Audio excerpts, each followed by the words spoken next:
నిన్నే మీరు చూశారు నంద్యాలలో అబ్దుల్ సలాం వేధించి ఆ వేధింపులు భరించలేక ఆయన కుటుంబం ఆత్మహత్య చేసుకున్నారు, బలవంతంగా చనిపోయారు. రైల్వే ట్రాక్ కింద పిల్లల్ని కట్టేసి పెట్టి ఆయన కూడా అక్కడ ఆత్మహత్య చేసుకున్నాడంటే ఎంత అరాచకమో ఒకసారి చూడాల్సిందిగా నేను మిమ్మల్ని కోరుతున్నా.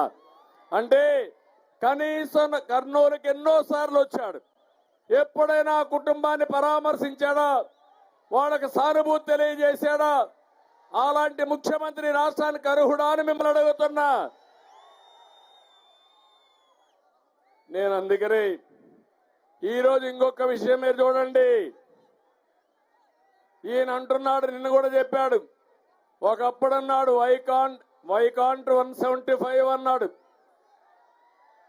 ఇప్పుడు నిన్న మొన్న కూడా చూస్తున్నాడు, అన్ని గెలుస్తానంటున్నాడు. కుప్పం నుంచి ఇచ్చాపురం వరకు కాదు, నేను సవాలు విసురుతున్నా. ఈ పత్తికొండలో కాసుకోమని అంటున్నా.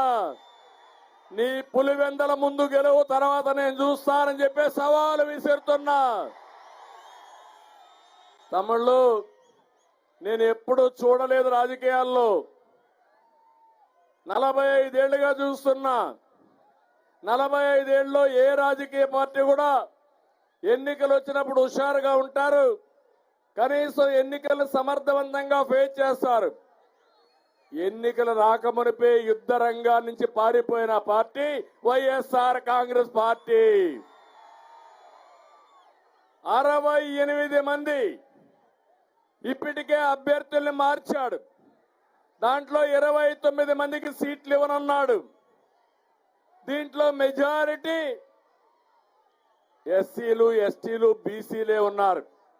నేను అడుగుతున్నా, ఈరోజు ఇక్కడంతా రౌడీజం చేస్తున్నారు, దోపిడీ చేస్తున్నారు. వాళ్ళని మాత్రం మార్చడం లేదు. ఎవరైతే బీసీలు ఉన్నారో వాళ్ళని మార్చే పరిస్థితికి వచ్చాడు. ఈరోజు 10 మంది మంత్రులు పోటీ చేయడం లేదు. అందులో 9 మంది బలహీన వర్గాలే ఉన్నారు. అంటే నీ ప్రభుత్వంలో మంత్రులకు ఉండే గౌరవం ఇది. ఇంకో పక్క ఎమ్మెల్యేని ట్రాన్స్ఫర్ చేస్తున్నాడు. ఈ ఊర్లో చెత్త, ఇంకొక ఊర్లో బదిలీ. ఏం తమ్ముళ్ళు, ఒక ఊరు చెత్త ఇంకొక ఊరు బంగారం అవుతుందా అని మిమ్మల్ని అడుగుతున్నా. దీనికి మీరు ఆమోదిస్తారా అని మిమ్మల్ని అడుగుతున్నా. అంటే ఈ ముఖ్యమంత్రి రాష్ట్రాన్ని దోపిడీ చేశాడు. వీళ్ళ ఎమ్మెల్యేలకు లైసెన్సులు ఇచ్చాడు. ఎక్కడికక్కడ అడ్డదోపిడీ చేశారు. చేసి ఈరోజు వాళ్ళ వల్ల చెడ్డ పేరు వచ్చింది కాబట్టి నిన్ను మారుస్తానంటున్నాడు. వాళ్ళని కాదు మార్చవలసింది. నువ్వు నీ ఎమ్మెల్యేలు నమ్మడం లేదు, నీ ఎమ్మెల్యే ప్రజలు నిన్ను నమ్మడం లేదు.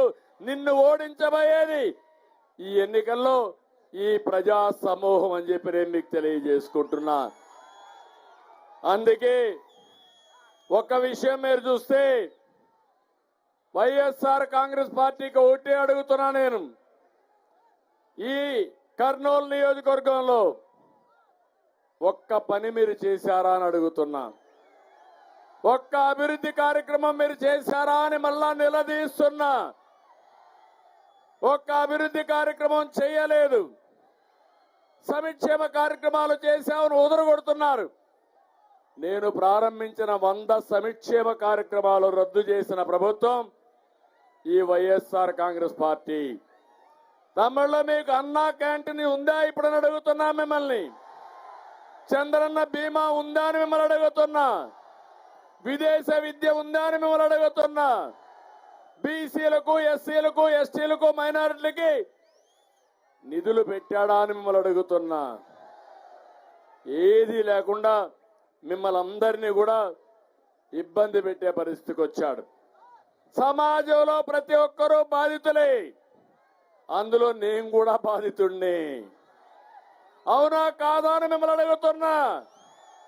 ఎన్ని తప్పుడు కేసులు పెట్టారో ఒక్కసారి మీరు ఆలోచించమని కోరుతున్నా. ఇలాంటి దుర్మార్గమైన పార్టీని మన జీవితంలో ఎప్పుడైనా చూసావా తమ్ముళ్ళు అని అడుగుతున్నా. అందుకే నేను అంటున్నా, జగన్మోహన్ రెడ్డిని ఓడించడానికి జనం ఊరూరు సిద్ధంగా ఉన్నారు. మిమ్మల్ని ఇంటికి పంపడానికి అన్నదాతలు సిద్ధంగా ఉన్నారు. మిమ్మల్ని తరిమి కొట్టడానికి కసితో మా తమ్ముళ్ళు సిద్ధంగా ఉన్నారు. మీ జెండా పాతి పెట్టడానికి ద్రోహానికి గురైన బడుగు బలహీన వర్గాలు సిద్ధంగా ఉన్నారు. నీ అధికార అహంకారాన్ని దించడానికి ప్రభుత్వ ఉద్యోగులు కూడా సిద్ధంగా ఉన్నారు. రేపు ఎన్నికలైన తర్వాత మీ వాళ్లే నీ జెండా పీకేయడానికి కూడా సిద్ధంగా ఉన్నారు. వైఎస్ఆర్ కాంగ్రెస్ వాళ్లే. ఓవరాల్ గా వైఎస్ఆర్ కాంగ్రెస్ పార్టీని భూస్థాపితం చేయాలా లేదా అని మిమ్మల్ని అడుగుతున్నా. ప్రతి ఇంటిని, ప్రతి ఊరిని, ప్రతి ప్రాంతాన్ని నాశనం చేసిన చరిత్రహీనుడు ఈ జగన్మోహన్ రెడ్డి. ఈ జగన్కు తెలిసింది రద్దులు, గుద్దులు, బొక్కుడు, నొక్కుడు, కూల్చివేతలు, దాడులు, కేసులు తప్ప ఏమీ తెలియదు. అందుకే 5 ఏళ్లు బాధపడుతున్నాం. నేను అందుకే భరోసా ఇవ్వడానికి వచ్చా. మళ్ళీ మీ భవిష్యత్తు బంగారు భవిష్యత్తు చేసే బాధ్యత తెలుగుదేశం, జనసేన తీసుకుంటామని చెప్పి నేను మీ అందరికీ విజ్ఞప్తి చేస్తున్నా. ఈ జిల్లా ఉంది 365 కోట్లతో జైన్ ఇరిగేషన్ ప్రాజెక్ట్ ని మొదలుపెట్టాను. దాన్ని కూడా నిలిపేశాడు. నేను అడుగుతున్నా, అది ఆ ప్రాజెక్ట్ వచ్చుంటే మైక్రో ఇరిగేషన్ లో మంచి ప్రాజెక్ట్ అయ్యేది. నేనున్నప్పుడు రాయలసీమకి, ఈ కరువు ప్రాంతాలకి 90% సబ్సిడీతో డ్రిప్ ఇరిగేషన్ ఇచ్చారు. ఈరోజు ఉందా తమ్ముళ్ళు అని మిమ్మల్ని అడుగుతున్నా. మళ్ళీ హామీ ఇస్తున్నా. ఇప్పుడే శ్యాంబాబు అడిగినట్టు మళ్ళీ 90%తో డ్రిప్ ఇరిగేషన్ ఇచ్చే, సబ్సిడీతో డ్రిప్ ఇరిగేషన్ ఇచ్చే బాధ్యత నాదని మా రాయలసీమ ప్రజలందరికీ తెలియజేస్తున్నా. నందికొట్కూరులో మెగా సీడ్ పార్క్ తీసుకొచ్చాం 650 కోట్లతో. అది కూడా పోయే పరిస్థితి వచ్చింది. కర్నూలులో మీరు ఒకసారి చూస్తే నేనే ఆ రోజు ఎయిర్పోర్ట్ ఉండాలి, కర్నూలు జిల్లా అభివృద్ధి కావాలని 90 కోట్ల రూపాయలతో 18 నెలల్లో ఎయిర్పోర్ట్ కూడా కట్టాం. ఇంకో పక్క ఓర్వకల్లో ఇండస్ట్రియల్ టౌన్షిప్ క్రియేట్ చేశాం. ఆ రోజు నేను ఒకటే చెప్పాను, కర్నూలుని అభివృద్ధి చేయడం కోసం హైకోర్టు బెంచ్ కూడా ఇక్కడ పెడతానని చెప్పిన పార్టీ తెలుగుదేశం పార్టీ. ఇతను వచ్చి మాయ మాటలు చెప్పాడు. ఏది పెట్టే పరిస్థితి లేదు. మళ్ళీ హామీ ఇస్తున్నా, కర్నూలులో హైకోర్టు బెంచ్ పెట్టే బాధ్యత తెలుగుదేశం పార్టీ తీసుకుంటామని చెప్పి కూడా నేను మీకు తెలియజేస్తున్నా. ఈ రోజు ఇక్కడ నేను చూస్తున్నాను, విండ్ ఎనర్జీ, గాలితో కరెంటు తీయడం.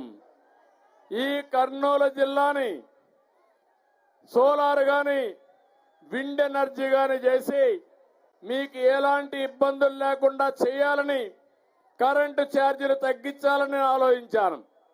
నేను ఈరోజు అడుగుతున్నా మిమ్మల్ని, ఈ ముఖ్యమంత్రి చెప్పింది కరెంటు ఛార్జీలు తగ్గిస్తానని చెప్పాడు.